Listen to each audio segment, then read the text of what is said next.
शहज़ादे ऐं खेखिड़े जी दिलचस्प कहाणी।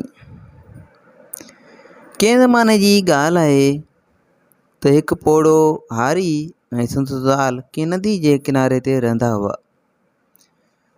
संदनि ॿनी बि उन नदी जे भरपासे में हुई ऐं उन ई ॿनी में संदनि पोख खे को माण्हू रोज़ु नुक़सानु ॾेई वेंदो हो। हिकु ॾींहुं पोड़े हारी ॾिठो त संदसि ॿनी में को अचे थो ऐं काना भञी पकल संग खायो वञे थो। ॿिए ॾींहुं टे ॾींहुं इहो किसो काफ़ी ॾींहुं हलंदो रहियो। नेठि पोड़ो हारी तंग थियो। हुन सोचियो त हिन चोर खे फासाइण लाइ का रिथ जे सो हुन कोड़की रखी। हिकु ॿिनि ॾींहंनि में उनमें हिकु थुल्हो मतारो खेखिड़ो फासी पियो। पोइ हारी उन खेखिड़े खे खणी पंहिंजे घर आयो ऐं पंहिंजी ज़ाल खे चयाईं त हिन खे रधि राति जो मानी सां गॾिजी खायूंसि। खेखिड़े जो इहे ॻाल्हियूं ॿुधियूं त जान जी सलामती लाइ मिनतूं करणु लॻो। खेखिड़े अर्ज़ु कयो, ए पोड़ा हारी, हिन दफ़े मुंहिंजी जान बख़्श ऐं मूंखे हिते ई रहणु ॾे।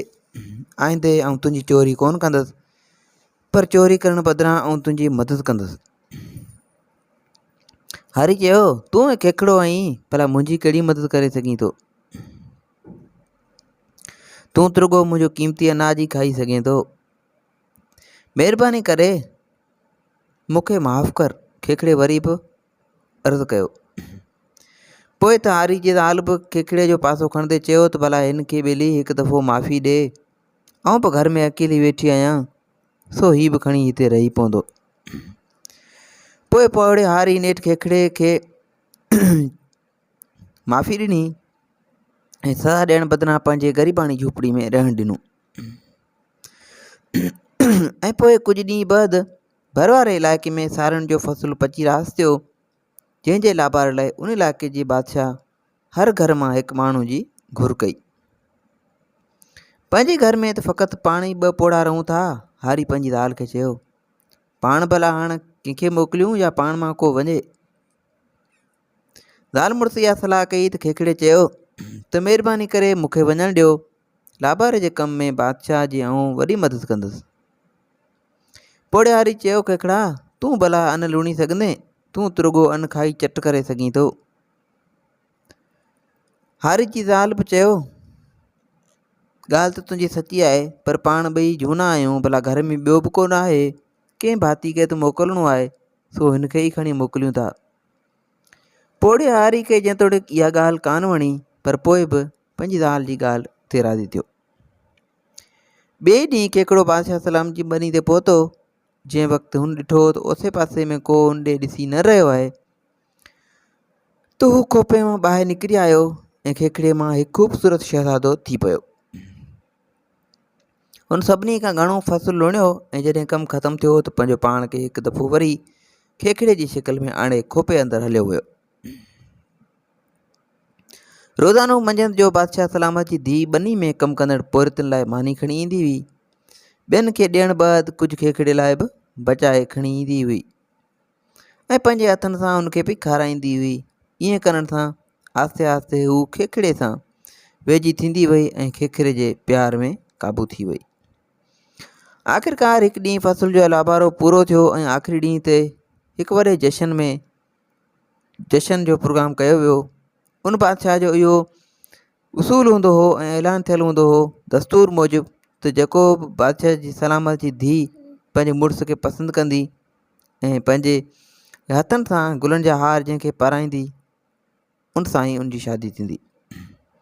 उन ॾींहुं केतिरा ई समय सुहिणा जो नौजवान शहज़ादा, मशहूरु घोड़ेसवार, ॻाइणा, बादशाह जा संगती साथी ऐं खोड़ सारा शहज़ादा अची गॾु थिया ऐं बाग़ में इंतज़ार ऐं आसिरे में अची वेठा।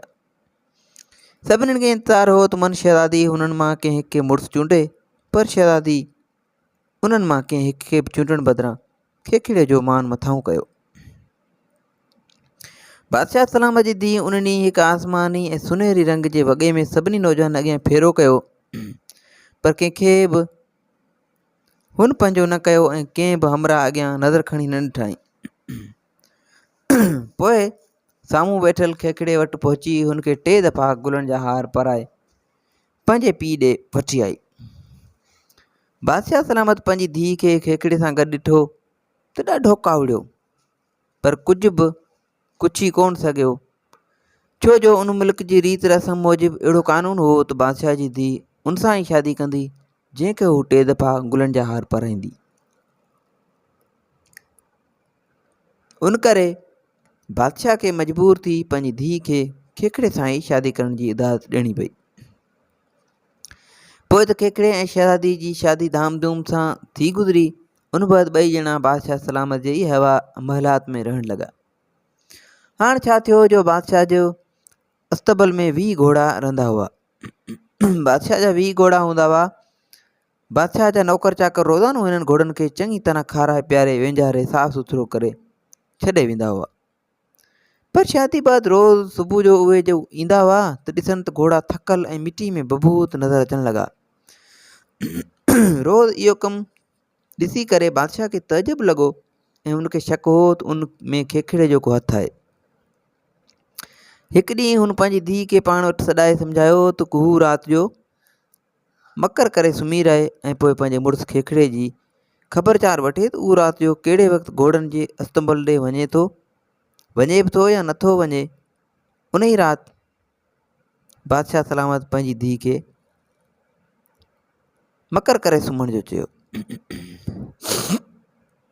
पोइ त बादशाह सलामत जी धीउ सवेर ई निंड जो बहानो करे सुम्ही पई। कुझु देरि गुज़रण बैदि छा ॾिसे त संदसि खेखड़ो मुड़ुसु पंहिंजे खोपे मां आहिस्ते आहिस्ते थी ॿाहिरि निकितो। पोइ पंहिंजो रूप बदिलाए हिकु ख़ूबसूरत नौजवान छोकिरो थी पियो। उन बैदि हिकु कमरे खां ॿाहिरि निकिरी हू घोड़नि जे वाड़े ॾांहुं वियो।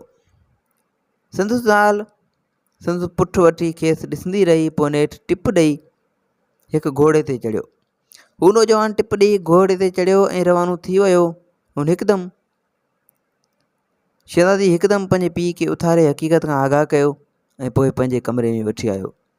बादशाह खेखड़े जो छॾियल खोपो खणी पुरदा करे छॾियो। उन दौरान खेखड़ो मुड़ुसु हिकु हिकु करे सभिनी घोड़नि ते सवारी कंदो रहियो तां जो अछो सुबुह वञी थियो। सुबुह थियण सां जॾहिं हू पंहिंजे कमरे में दाख़िल थियो त खेखड़ो छा ॾिसे त हुनखे संदसि ज़ाल ऐं बादशाह सलामत उन खोपे वटि नज़र आया। खेखड़े ॾिठो त संदसि खोपो टुटो पियो आहे। हुनखे उहो ॾिसी तमामु घणी ख़ुशी थी ऐं पोइ ॿिन्ही सां भाकुर पाए मिलियो। पोइ खेनि सॼो अहिवालु सरबस्तो करे ॿुधायो त हू दरअसल कंहिं ॾूरांए देश जो शहज़ादो आहे। संदसि सल्तनत जे कंहिं दुश्मन मथसि जादू करे खेसि खेखड़ो बनाए छॾियो हो। पर हाणे खोपो टुकड़ा थियण ते उन जा जादू जा असर पुण टुकड़ा थी ख़तमु थी विया आहिनि ऐं बादशाह जो शुक्रियो मञाई त तो इहो कमु भलो कयो आहे। हाणे हू हमेशह लाइ शहज़ादो थी रहंदो।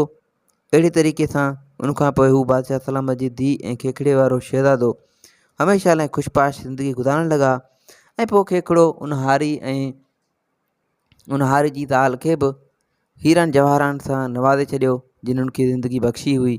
पोइ उहे हारी ऐं संदसि ज़ाल बि ख़ुशि ज़िंदगी गुज़ारण लॻा। सची उमेदु आहे त हीअ कहाणी तव्हांखे पसंदि आई हूंदी। हिन खे सम्झो वधीक कहाणियूं किसा ॿुधण जे लाइ असांजे YouTube चैनल खे सब्सक्राइब कंदा ऐं दुआनि में असांखे यादि रखिजो। अल्लाह हाफ़िज़।